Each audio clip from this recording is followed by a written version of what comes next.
아니냐 해서 제가 여러 차례 지적했더니 그거는 바꿨습니다. 예, 네. 그런 앞으로 좀 많은 변화가 좀 필요한 부분이 네. 아닌가라는 생각이 네. 듭니다.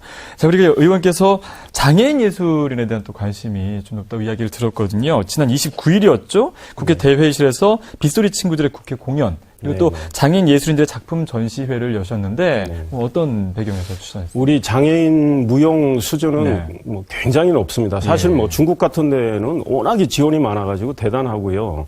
그 핀란드 분들이 와서 아까 빗소리 친구들 그 장애인 무용 공연을 보고 나서 초청을 해서 올 3월에 그 빗소리 친구들이 거기에 예. 가는데 제가 국회에서 29일 그 공연을 열었습니다. 예. 저는 그 취지는 우리 정치권에서 좀 많이 봤으면 좋겠다. 이분들의 실력이 어느 정도고 이분들의 꿈과 열정과 끼를 좀 느끼게끔 네. 해줬으면 좋겠다 해서 공연을 했고요. 대단했습니다. 열기가. 네. 그런데 이 장애인 예술에 대해서 관심과 배려와 사랑이 부족합니다. 예. 그래서 저는 그동안 쭉 세미나도 해왔고 관련 법도 냈는데 앞으로 그런 공연을 계기로 우리들이 장애인들이 비장애인과 다름없이 얼마든지 꿈과 열정과 끼를 살릴 수 있구나 이런 걸 해서 느끼게끔 해주고 이제 앞으로 좀 여러 가지 지원도 하게끔 그런 목적에서 공연을 열었습니다. 예, 저희가 지금 자료화면으로 사진을 준비했는데 사진을 보니까 정말 뭐 전혀 훨씬 뛰어난 작품이 나오지 않을까라는 생각이 들었거든요. 네. 예.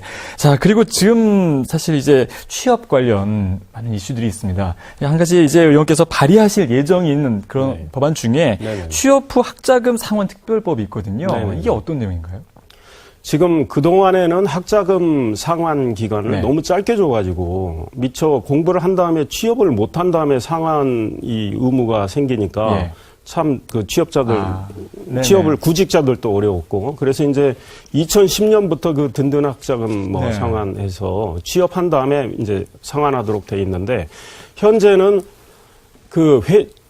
이제 채무자를 채용한 회사가 원천 징수를 통해서 상환하도록 돼 있습니다. 그런데 이제 회사가 뭐 일하다 보면 실수로 그 상환을 빠뜨리거나 하면 또 과태료도 물고 또 상환을 해야 하는 채무자도 당황하게 되고 이렇게 돼 있습니다. 그래서 회사가 원천 징수하는 그 시스템을 놔두고 또 개인이 직접 상환할 수 있는 길을 열어주자는 거죠.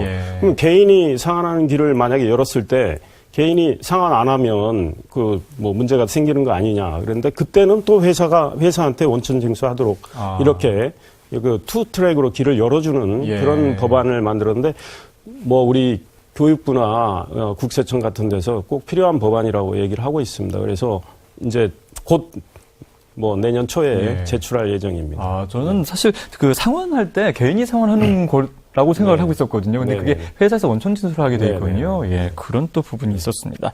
자, 지금 이제 의원께서 아까 말씀하셨던 것처럼 용인을 당협위원장을 맡고 계시는데 한번 지역 현안 조금 여쭤볼게요. 자, 뭐 용인시 구성지구의 행복주택부지 학교 용지로 환원하기로 했다라는 이야기가 있는데 어떤 내용입니까? 그러니까 이 청덕동의 구성지구에 있는데 원래 학교 부지인데 11월에 우리 국토교통부가 이제 행복주택 사업 승인을 해버렸습니다.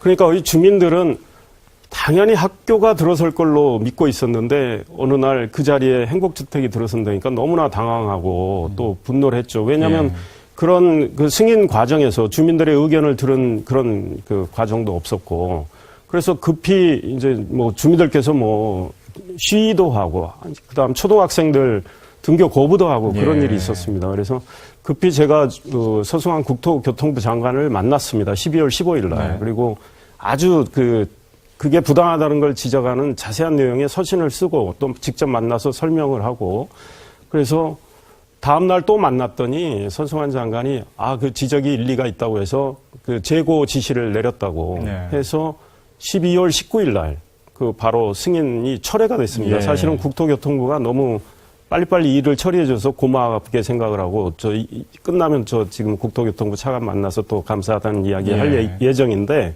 그래서 우리 뭐 청덕동 주민들께서는 좀 안심을 했는데 지금 이쪽에는 뭐 좀 인구가 늘어나고 학생들이 늘어나고 있기 때문에 굉장히 청덕초등학교 같은 경우 과밀이 심합니다. 그러니까 사실 학교 신설을 하나 해줘야 되는데 우리 용인시 교육청에서 뭐 학교가 필요 없다고 처음에 2009년 판단을 좀 잘못한 것 같은데 그렇게 해가지고 이렇게 문제가 생겼는데 다시 일단은 학교 부지로 일단 다시 환원을 했기 때문에 네. 다행이고 앞으로 학교 신설이 돼야 된다고 생각합니다. 예, 그렇군요. 사실 이제 당협위원장 맡으시면서 여러 가지 지역에 대한 어떤 그런 일들을 보실 때 꼭 필요한 부분 바로 예산 아니겠습니까? 네. 저희가 벌써 어느덧 시간이 벌써 이제 마지막 질문을 드려야 할 때가 그렇습니다. 됐습니다. 그래서 네. 마지막으로 뭐 지역 예산 그동안 어떻게 좀 활동을 하셨는지 말씀해 주시죠. 예, 저는 지난 12월 2일 날 예산안 처리됐는데 그 과정에서 우리 지역을 위해서 예산 나름대로 많이 땄습니다. 예. 그래서 우리 또 마북천이라고 있습니다. 거기에는